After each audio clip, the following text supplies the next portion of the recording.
That evening, I was sprawled beneath the pickup, the cool grit of the concrete pressing into my shoulders as I wrestled with the stubborn bolts of the suspension. The smell of oil and rust mixed with the faint chill of late autumn drifting in through the open garage door.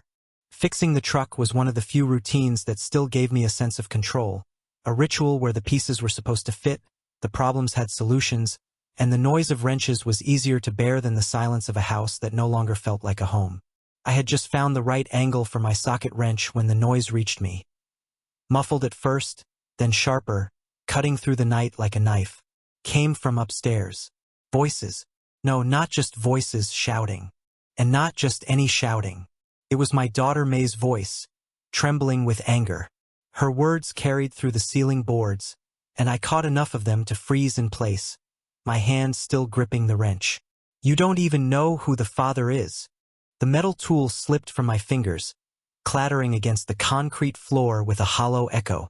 I lay there, stunned, staring at the dark undercarriage above me, feeling my heartbeat drum against the tight walls of my chest.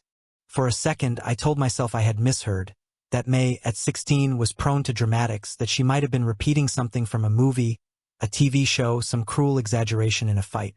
But there was no mistaking the rage in her voice, the raw edge of betrayal in every syllable. I slid out from under the truck, wiping my hands on a rag though my palms were already dry. The garage suddenly felt too small, too suffocating. Every step up the staircase to the apartment was heavy, my boots thudding against the wood like accusations of their own. When I pushed open the door, the living room was caught in the yellow light of a single lamp, shadows stretching across the floor. May stood rigid near the couch, arms crossed, her face flushed. Amanda was across from her, still holding on to that defensive posture she often wore when cornered. Her chin raised just slightly, lips pressed into something between a smirk and a smile.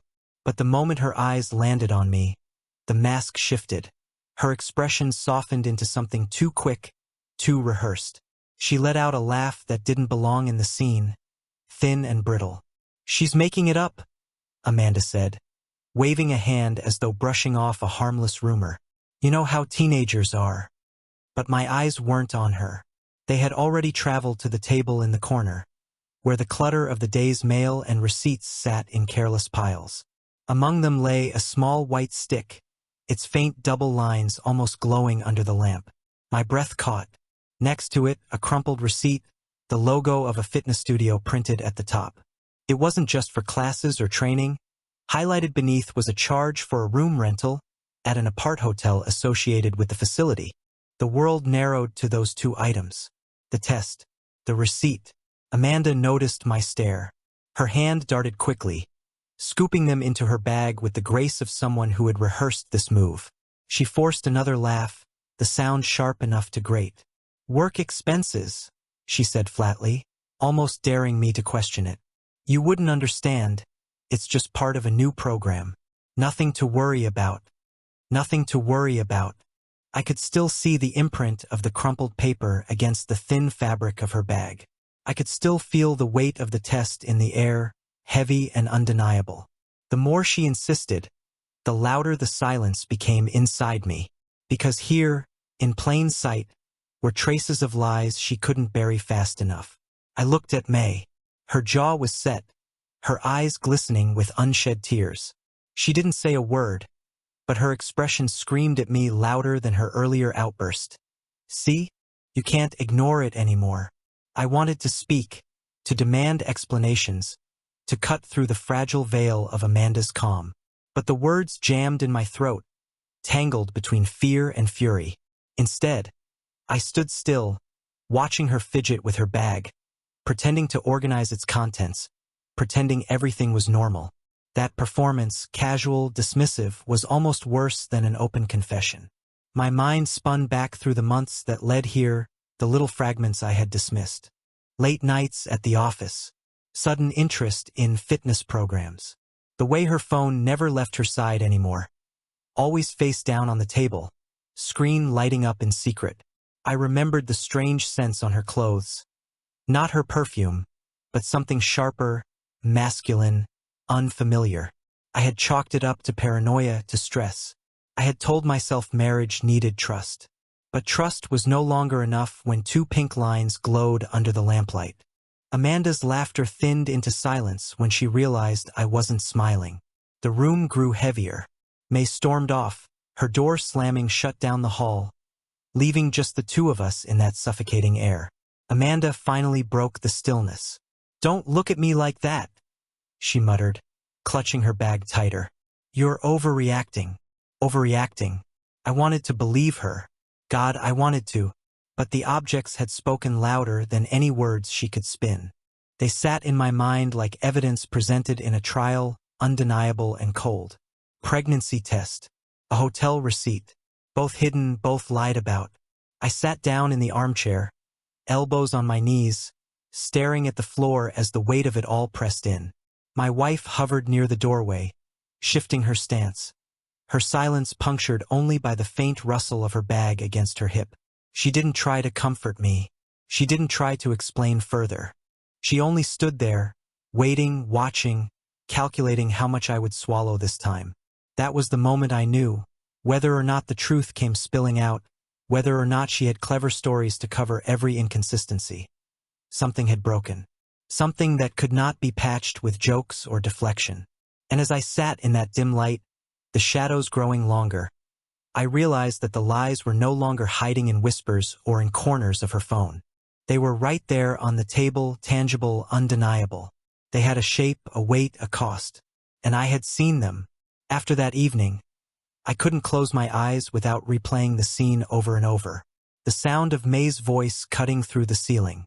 The glimpse of that test on the table, the crumpled receipt that Amanda tried to sweep away like trash. Her forced laughter still rang in my ears, the kind of laugh that doesn't come from humor but from fear, from someone trying to hold a crumbling wall upright. For years I had believed in routines, work, home, repairs, the slow rhythm of family life. But suddenly, every routine I remembered had cracks in it. And once you see a crack, you can't pretend the wall is whole. Amanda had N showing up in new sports outfits, sleek leggings, branded tops, shiny sneakers. She had never cared much about trends before. Her gym clothes used to be old shorts, faded shirts, whatever was comfortable. Now it looked like she walked straight out of a catalog. I had noticed, but I told myself maybe she just wanted to take care of herself. Maybe she was finally indulging in something for her. I even complimented her once. She smiled, but the smile didn't reach her eyes. Then there were the late returns from work. First, they were rare, maybe once a week. A big project, she said. Deadlines. But then it became 3-4 times a week. Each time she parked in the driveway, she lingered in the car. I would watch from the window. She wasn't gathering her bag. She wasn't making phone calls to clients. No, she was already on the phone when she pulled in, whispering, pausing, nodding to someone I couldn't hear. 10 minutes, sometimes 20. Before she finally walked in with that same too smooth smile. Her phone was always with her now, always face down. I used to hear the buzz of messages at the dinner table, and she would glance, shrug, ignore. Now she carried it like a second heartbeat.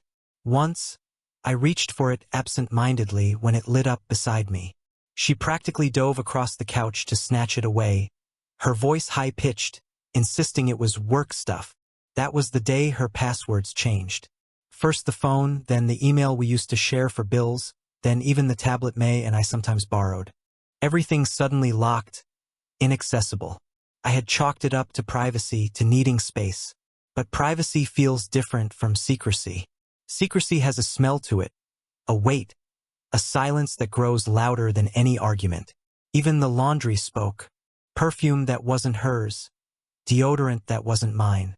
Sharp colognes I didn't own, lingering faintly in the fibers of her shirts. I buried my nose in them once, like a fool, convincing myself I was imagining things. But the scent was too strong, too alien to be dismissed. And then there was May. Teenagers notice things. They see past the masks adults wear, because they aren't yet practiced in lying to themselves. One evening, when Amanda claimed she was working late, May let slip she had seen her mother at a cafe with Cole. She said it casually, like a throwaway comment, while scrolling on her phone. My heart had skipped, but I brushed it off. I told May she must have been mistaken, or maybe Amanda had just stopped for a coffee.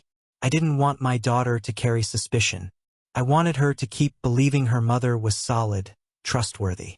But after the pregnancy test on the table, May's words rang differently. Too sharp, too accurate. Cole.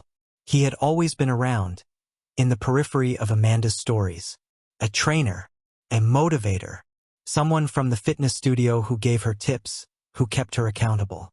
I remember the first time she mentioned him, the way her tone carried a kind of spark, a brightness I hadn't heard in years. I thought maybe she was just excited to have a hobby, a place to go, a person cheering her on.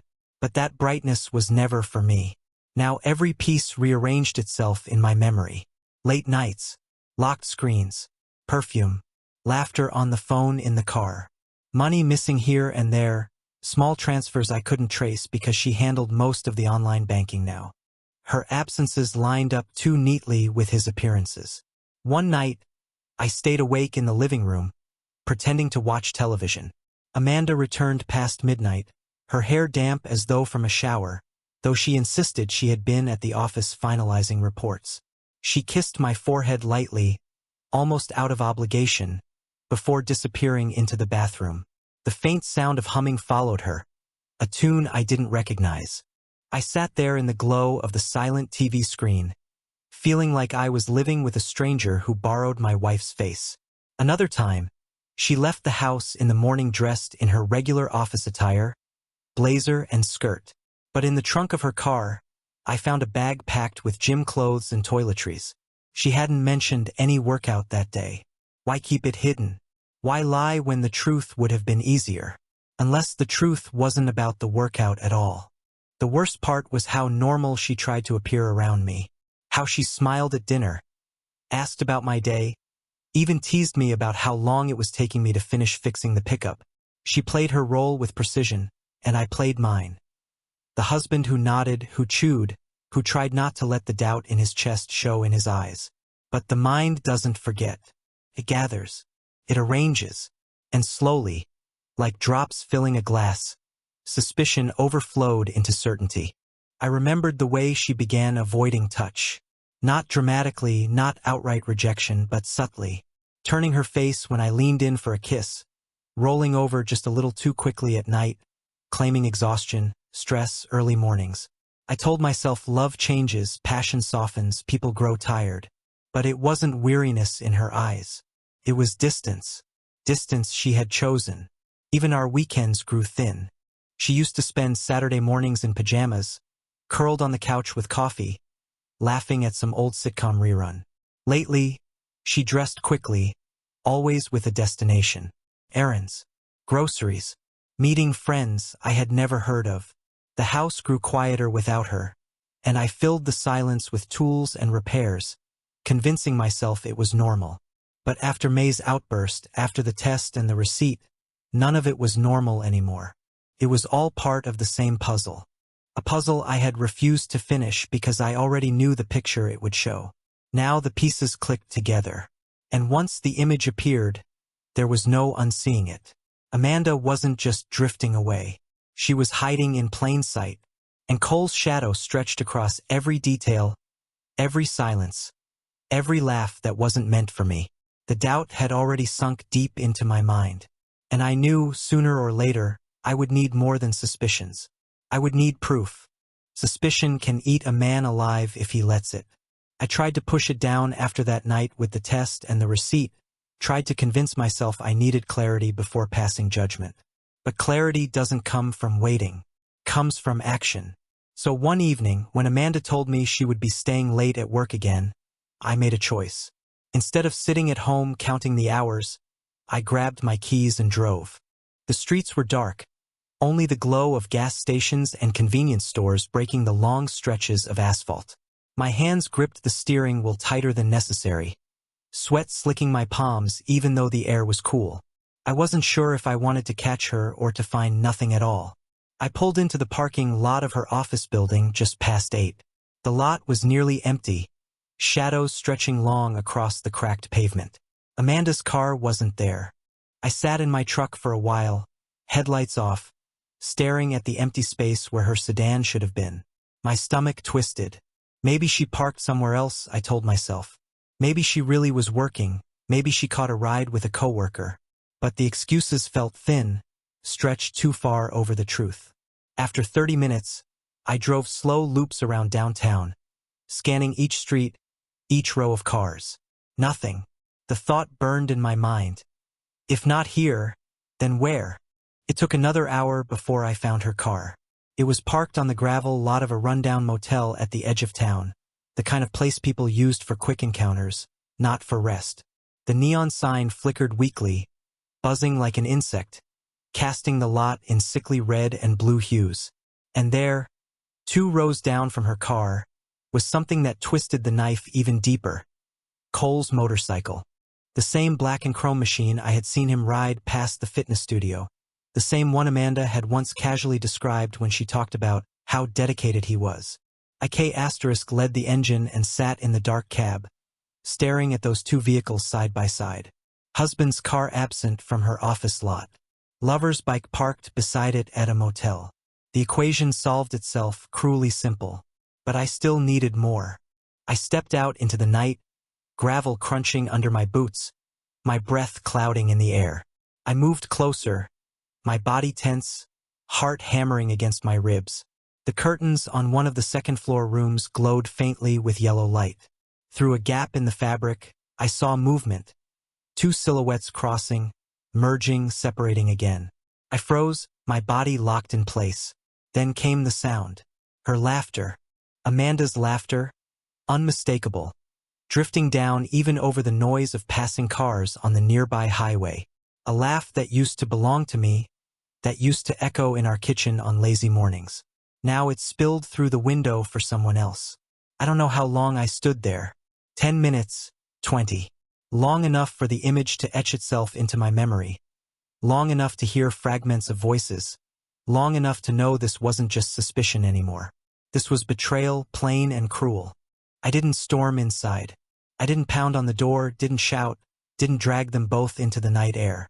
Instead, I stood there, my body still as stone, watching the silhouettes move behind the curtains, listening to the muffled echoes of what used to be mine. Rage coursed through me, but beneath it was something colder. Resignation. Because when you see the truth with your own eyes, there's no more arguing with yourself. No more excuses. No more pretending. Eventually, the light in their room dimmed. The curtain shifted, and the shadows disappeared. I turned back to my truck, my legs heavy, each step like walking through mud. The neon sign buzzed behind me, the motel humming with the stories of dozens of other secrets like mine. I sat behind the wheel, staring through the windshield at the cracked lot. My hands shook against the steering wheel, but I didn't start the engine. Instead, I let the silence consume me. In that silence, I realized something. My marriage wasn't broken in theory anymore. It wasn't cracked or strained or going through a rough patch. It was finished. Finished, not because of one mistake, not because of suspicion, but because I had seen it. Seen her choose someone else with my own eyes, heard her laughter spill into the night for another man. There's no undoing that kind of truth. The drive home was a blur. The radio stayed off. The road stretched endlessly ahead, and every streetlight I passed felt like a witness to something I couldn't yet say aloud. When I pulled into the driveway, the house looked the same as always. The porch light glowing, May's window dark, the hum of the refrigerator drifting faintly through the kitchen. Normalcy painted thin over a reality that was anything but. I didn't go upstairs right away. I sat at the table, staring at the wood grain under the lamp. Amanda would walk in hours later, her hair neat, her story rehearsed, her smile polished. And I would nod, say little, play the role of the man who hadn't seen the truth. But inside, everything had shifted. The next morning, when I woke up beside her, I looked at her profile in the dawn light. Familiar, soft, almost peaceful. And yet it felt like I was lying next to a stranger. A stranger whose secrets were no longer secrets, whose lies were no longer hidden. I didn't tell her what I had seen. Not yet, because anger can strike quick and burn out. But patience Patience lets you build a fire that lasts. And I knew then, my life was about to change, whether Amanda admitted it or not. Because the proof I had witnessed wasn't just about her. It was about me. About who I would be, what I would tolerate, how I would carry the weight of betrayal. And I decided, sitting there in the silence of my own thoughts, that I wouldn't let her lies define me any longer. After that night outside the motel, I knew I couldn't keep living as if nothing had happened. Pretending only corrodes a man from the inside, and I had already felt enough rust eating at me. The silhouettes in that second-floor room had burned themselves into my mind. Amanda's laughter, once the sound of home, now marked the grave of trust. I had proof in my heart, but proof in the heart can still be dismissed by lies, by smooth words, by rehearsed excuses. If I was going to face this head-on, I needed evidence no one could deny. The first step was financial. Amanda handled most of our online banking, transferring money between accounts, paying bills, even covering May's school expenses. I had grown used to trusting her with it, but trust was dead. I logged in that Monday morning before leaving for work and froze a portion of our savings, enough to protect myself if things spiraled. Watching the screen confirm the transfer felt like hammering the first nail into the coffin of the life we used to share. I wasn't proud, but I wasn't naive anymore either. The second step was harder. Asking for help meant admitting, at least to one person, that my marriage was fractured. I met with a private investigator named Daniels, a man in his 50s with eyes like glass marbles and a voice that had seen too many secrets. We sat in the corner booth of a diner, the smell of burnt coffee and fried bacon thick around us. I told him what I knew, what I had seen, what I suspected. He didn't flinch. To him, betrayal wasn't shocking. It was routine. "I'll need receipts," he said. "Phone records, schedules, transfers. Anything she's tried to bury." I slid an envelope across the table with copies of what I had already found. Amanda's crumpled receipt from the apart hotel, a few suspicious bank statements I had printed before freezing the account. Daniels took them without comment, tucked them into his folder, and promised results. 2 weeks later, results came, and they were worse than I expected. Daniels didn't just bring photographs of Amanda and Cole together, though he had plenty of those, grainy *TS of them entering motels, leaving cafes, leaning too close in the parking lot of the studio. He brought documents, contracts, copies of emails, bank records Amanda thought were invisible. She had transferred money, our money, into accounts connected to Cole. Not once, not twice, but repeatedly over the past 3 months. The sums weren't enormous at first, a few hundred here, 1,000 there, but they added up to something ugly. And worse, she had disguised them as fitness fees and new opportunities. Daniels explained the rest with the calm tone of a man who had seen it too many times. Cole wasn't just some personal trainer. He was a predator with a routine. He lured women into more than just his bed. He promised them visions of a shared future, investments, business projects, chances to grow beyond their marriages. Some believed him enough to pour in savings, retirement funds, even borrowed money. He had several women spread across different counties, each convinced they were special, each convinced they were building something with him. Amanda was just another in his collection. Hearing it broke something new inside me. It wasn't only that she betrayed me with her body, her laughter, her time. She betrayed our family's stability. She gambled with our savings, our daughter's future, for the fantasy Cole had spun around her. And she hadn't told me. Not once had she given me the choice to say yes or no. She simply funneled pieces of our life into his scheme like sand pouring from an hourglass. Daniels showed me a photograph that haunts me still. Amanda, in her new sportswear, sitting at a small outdoor cafe table with Cole. She leaned toward him, her hand resting on his wrist, her smile soft in a way I hadn't seen in years. Beside the cup of coffee on the table was a folder thick with papers, contracts, investment plans, promises written in ink. She looked at him as though he were the answer to every question she hadn't dared to ask me. When I saw that, something cold settled into me, the kind of cold that doesn't fade with the sun. I thanked Daniels, paid him, and took the folder of evidence home. For hours that night, I sat at the kitchen table going through it page by page, my hands shaking not from anger but from clarity. Every receipt, every signature, every photograph was a brick in the wall she had built between us. Amanda came home late again, humming under her breath, hair damp like before. She kissed my cheek, told me she was exhausted, and went upstairs without noticing the spread of papers on the table. I didn't confront her, not yet. Confrontation gives the other person a chance to twist, to spin, to reshape the truth. I wasn't going to give her that power. Not this time. Instead, I built my plan. I contacted the bank to trace the transfers further.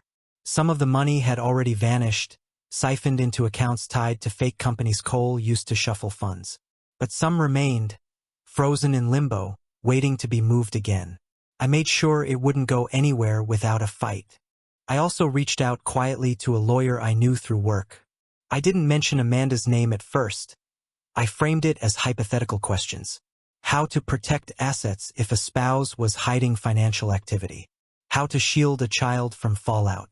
How to act before it was too late. The lawyer's answers were sharp, practical, almost merciless. It was what I needed. At night, when Amanda slept beside me, I lay awake staring at the ceiling, listening to her even breathing. I wondered if she dreamed of him, if her body next to mine was just a mask she wore until she could slip away again. May sometimes knocked on my door late, whispering that she heard her mom leave, that she wasn't fooled anymore. I told her to go back to bed, but inside I felt grateful that at least my daughter still saw the truth clearly. The house had become a stage, each of us playing roles. Amanda the hard-working wife, me the oblivious husband, May the daughter caught between. But offstage, in the files and photos I now kept locked in a drawer, the real story pulsed like a wound. Cole wasn't just a shadow now. He was a thief, a liar, a man building empires out of other people's broken homes. And Amanda had let him build part of his empire on mine. I didn't yet know how I would use what Daniels gave me. But I knew one thing. The days of silence were ending. The truth had weight now. And sooner or later I was going to drop it. The folder of evidence stayed hidden in my drawer for days. Then weeks. I carried its weight like a stone in my chest. Every evening, when Amanda drifted through the door smelling faintly of cologne and detergent, I thought of laying it all out on the table and watching her crumble under the truth. But silence served me better. Silence gave me time, because I wasn't going to shout in the kitchen or beg in the bedroom. I wasn't going to fall to pieces in front of her, or let her twist her words into another mask. If Cole had convinced her she was investing in a future with him, I would destroy that illusion in the one place he couldn't hide, in public, where the eyes of others could judge. I chose the bar deliberately. It was a place where everyone knew me, where the regulars trusted my word, and where Cole couldn't slip in and out unseen. I called him on a Thursday afternoon, keeping my voice calm. I told him I wanted to talk about Amanda, that I wanted to clear the air like men do. He didn't hesitate. Confidence dripped from his tone, the same confidence that had pulled Amanda in. He agreed to meet me at 8. That evening the bar glowed warm with yellow light, the smell of beer and grilled meat filling the air. I arrived early, sat at a corner table with the folder beside me, and let the minutes pass until the door opened. Cole walked in wearing his leather jacket, his hair styled as though he were still 20. His smirk aimed at every woman in sight. He spotted me, raised a hand, and strolled over like he owned the place. I let him sit, let him order a drink, let him lean back as though this were his stage. And then, without a word, I slid the folder across the table and opened it just enough for the first photograph to show. Amanda, leaning across the cafe table, her hand on his wrist, the contracts beside her, the lie written in her smile. His expression didn't falter at first. Men like Cole are practiced in pretending. But when I turned the next page, showing him with another woman in another town, and then another still, the mask cracked. His jaw tightened, his drink untouched. I kept turning pages, each one louder than a shouted accusation. Around us, the bar had quieted. People leaned, glanced, whispered. They could see the pictures, the receipts, the contracts that spelled out his scams. I raised my voice just enough to be heard, not enough to break into shouting. I named the women he had used, the money he had stolen, the lies he had spun. Faces around us hardened, eyes narrowing. Cole wasn't a charming trainer anymore. He was a fraud laid bare under neon lights. He tried to laugh it off, claiming they were business ventures, claiming the women had misunderstood. But no one believed him. Too many pages, too much detail. The bartender shook his head. One of the regulars spat on the floor. A woman near the counter muttered that she had heard rumors for months, and now she knew they were true. The tide turned quickly. By the time Cole pushed back his chair, half the bar stood against him, not with fists but with something worse. Contempt. I gathered the papers, stacked them neatly, and slid them back into the folder. I didn't need to raise my hand against him. His reputation, the thing he had built on charm and lies, was collapsing in real time. He shoved past a man at the door, his face pale, his swagger gone. The next morning, the police came knocking. They didn't come for me. They came looking for him. Turns out Daniels had passed along some of the files I gave him, and the name Cole was just one of several he used. He was already wanted under another identity in Nevada for fraud and theft. My little act in the bar had only sped up the unraveling. News spread faster than fire in dry grass. The neighborhood that once whispered about Amanda's new outfits and late nights now had a new story. Her lover was a con man, exposed by her own husband in front of half the town. At the grocery store, heads turned. At May's school, parents whispered in parking lots. The gossip that had been vague and hidden now sharpened, pointed, undeniable. Amanda didn't cry when she heard. She didn't apologize. She lashed out instead. She accused me of humiliating her, of making her a laughingstock, as though my exposing Cole was worse than her betrayal. Her voice was sharp, her words venom, but they couldn't cut deeper than what I had already seen. By then, though, it didn't matter. The story was bigger than us. People knew. People talked. The life she had tried to keep polished cracked wide open, and no amount of excuses could mend it. That night, when the house finally went quiet and May retreated to her room, I sat in the dark at the kitchen table again. Amanda hovered in the doorway, arms crossed, her eyes searching mine for weakness, for some sign that she could still bend me with her words. But I stayed silent. Silence was my last P***N. And in that silence, I realized something simple. Cole was gone. Amanda's double life was exposed, and yet the real work wasn't about them anymore. It was about me, about May, about salvaging what could still be saved from the wreckage. For the first time in months, I felt a strange kind of calm. Not happiness, not relief, just calm. Like the steady breath you take after a storm has finally blown itself out. The test results crushed the last illusion. The child wasn't mine. Amanda admitted it might be his, might be mine, and for the first time she cried with something like truth. She confessed she had sent twice the money I knew of, already planning life without me. I told her I could raise any child, but only if honesty replaced lies. That night, we drew a fragile plan for counseling, legal steps, and clawing back what Cole had stolen. Cole was caught in Nevada, and part of the stolen money came back. Amanda gave birth to a baby girl, and we named her Hope, a reminder of survival. We moved away, where gossip faded, and May slowly accepted her sister. Trust returned with caution, rebuilt one day at a time. I learned that revenge isn't always destruction. Sometimes it's living stronger than the betrayal. Our lives carried scars, but they became proof we had endured and refused to break.